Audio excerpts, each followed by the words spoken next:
Once upon a time, there was a boy who wanted to touch music. Not just hear it through vowels and speakers, but feel it, raw and trembling beneath his fingertips. They called him, in this story, the Needle Boy. And though he didn't know it yet, the sounds whispering through his childhood living room would trace the same path as an entire generation, from the Mississippi Delta to the North Sea, from Chuck Berry's guitar strings to a boy in Hoyland Common with a screwdriver and a dream. Before microphones, before amplifiers, before electricity, music already existed in the groove of a record. The record itself carries a faint sound, one you can hear if you lean close enough. At 8 years old, I discovered this.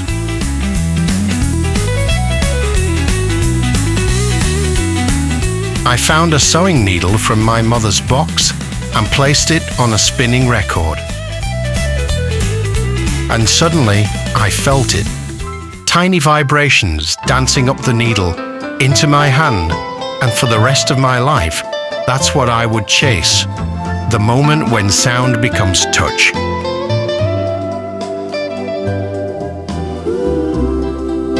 Of course, my parents didn't see it as discovery.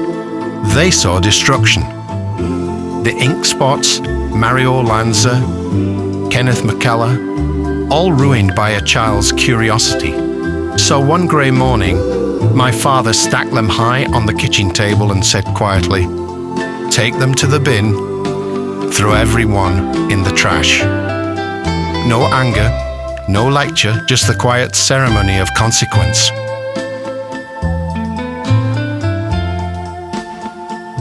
I learned what every musician learns sooner or later. The beauty we love most is also the most breakable. It began in America, in the hands of people like Chip Berry, Little Richard, Fats Domino, Buddy Holly. These were not just entertainers, they were architects of modern rhythm. Buddy Holly, with his horn-rimmed glasses and hiccuping voice, made ordinary boys believe they could make extraordinary noise.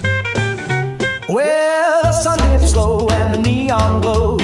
Tickets in hand, parking row 5. Across the ocean, we heard all this through static and delay.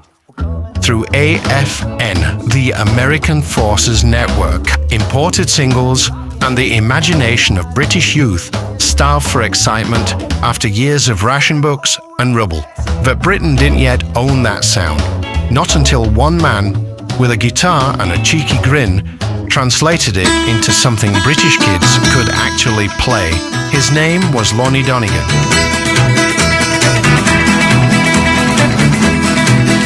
Well, the Cumberland Gap, 15 miles on the Cumberland Gap, the Cumberland Gap, 15 miles on the Cumberland Gap. The cheap guitars, the washboards, and the idea that anyone could start a skiffle band turned working-class kitchens into recording studios. And from those humble beginnings came the next wave, the Shadows. Before the Beatles, there was Hank Marvin. Red Stratocaster, Buddy Holly glasses, and a grin that said, "We've arrived." The guitar ceased to be a background instrument. It became the voice. Hank Marvin turned us from listeners into players, all of us. George Harrison was a disciple of Hank Marvin, his early solos soaked in that same echoing clarity. American rock roots, British skiffle grit, Hank Marvin's precision, a recipe that would soon explode in Liverpool. Hello, little girl. Hello, little girl. When I see you every day, I see. But in our red tile kitchen, a new kind of magic began. Radio Caroline had set sail. They were pirate ships broadcasting rock and pop from international waters, beyond the reach of the BBC, where barely any pop music was played. Its DJs spoke white mates down the pub, its songs were alive, This is Radio Caroline, broadcasting live from the high seas. Hope you're enjoying the tunes tonight. And yet, our old Murphy radio refused to find it. It wouldn't tune in. Until I noticed something. If I placed my transistor radio against the cooker cable, just so, the signal grew stronger. Electricity itself became an aerial. Suddenly the air was full of life. The Searchers, the Hollers, Billy J. Kramer and the Dakotas. Mum would stop her baking and smile. We never understood the science. We didn't need to. We were tuning into the future through the walls of our house. And then came the deluge. Mersey beat. The moment Britain stopped copying America and started speaking its own musical voice. Jerry and the Pacemakers, Cilla Black, The Foremost. Suddenly the accent wasn't from Memphis, it was from Liverpool. The guitar jangle of the Shadows collided with the emotional honesty of the blues, and what came out was pop music with heart.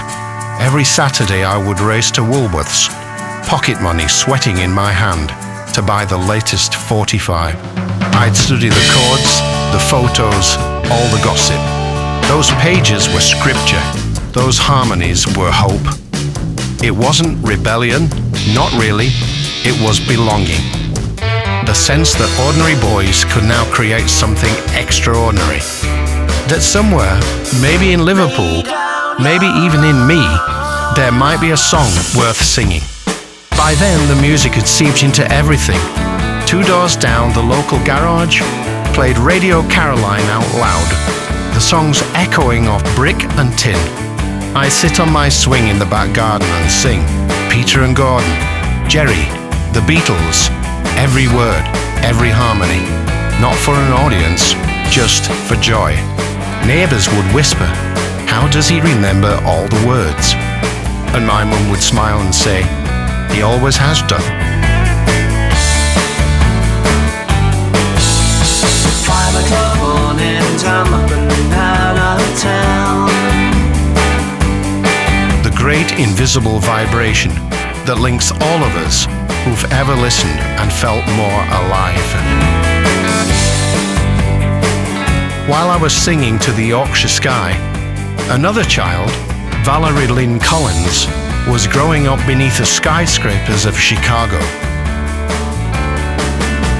They say the world's a funny place to live.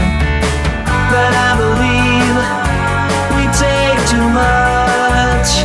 I think we ought to give. This is where it all began, for me, for Britain, for the Beatles. A world turning from black and white to colour. A world learning to listen with its hands and its spine. 'Cause all around us blue, the sea, the sky, it's true.